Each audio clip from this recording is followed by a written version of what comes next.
Hello friends, आज हम लोग मौर्य वंश के बारे में जानकारी प्राप्त करेंगे। किस प्रकार से मौर्य वंश की स्थापना हुई, किसने स्थापना किए थे, इसके बारे में हम लोग जानेंगे।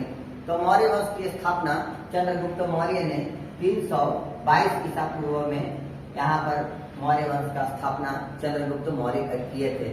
चंद्रगुप्त मौर्य के बारे में कोई विशेष जानकारी ग्रंथों के अनुसार नहीं प्राप्त है। इतिहासकारों में काफी मतभेद है।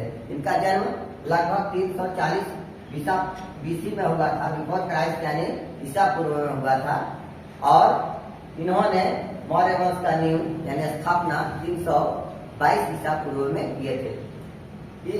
इन्होंने चंद्रगुप्त मौर्य ने नंद वंश के शासक धनानंद को पराजित करके मौर्य वंश का नींव रखे। धनानंद को पराजित करने में यहाँ पर चाणक्य कौटिल्य इनका सहायता किए थे। सहायता से ही चंद्रगुप्त मौर्य ने मौर्य वंश की स्थापना कर पाए और धनानंद को हरा पाए थे।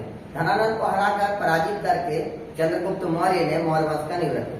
अब हम लोग देखते हैं चंद्रगुप्त मौर्य के जीवन से संबंधित कुछ प्रश्न को हम लोग देख लेते हैं। चंद्रगुप्त मौर्य का 3 पत्नियां थी। कितनी थी? 3 पत्नियां, जिसमें पहला का नाम दुर्धरा, दूसरा का नाम हेलेना और तीसरा का नाम चंद्रनंदिनी थी। इस प्रकार से चंद्रगुप्त मौर्य का 3 पत्नी है। अब आगे हम लोग बढ़ते हैं।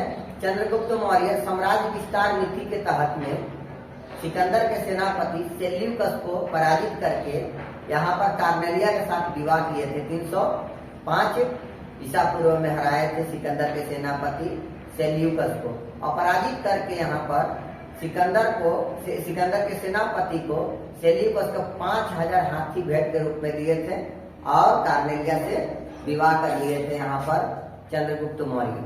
चंद्रगुप्त मौर्य के बारे में और हम लोग जानते हैं।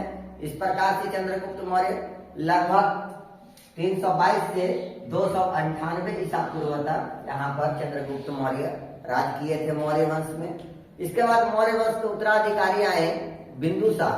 अब हम लोग देखते हैं कुछ बिंदुसार के बारे में जानकारी को प्राप्त करते हैं। यहाँ पर मौर्य के उत्तराधिकारी बिंदुसार थे।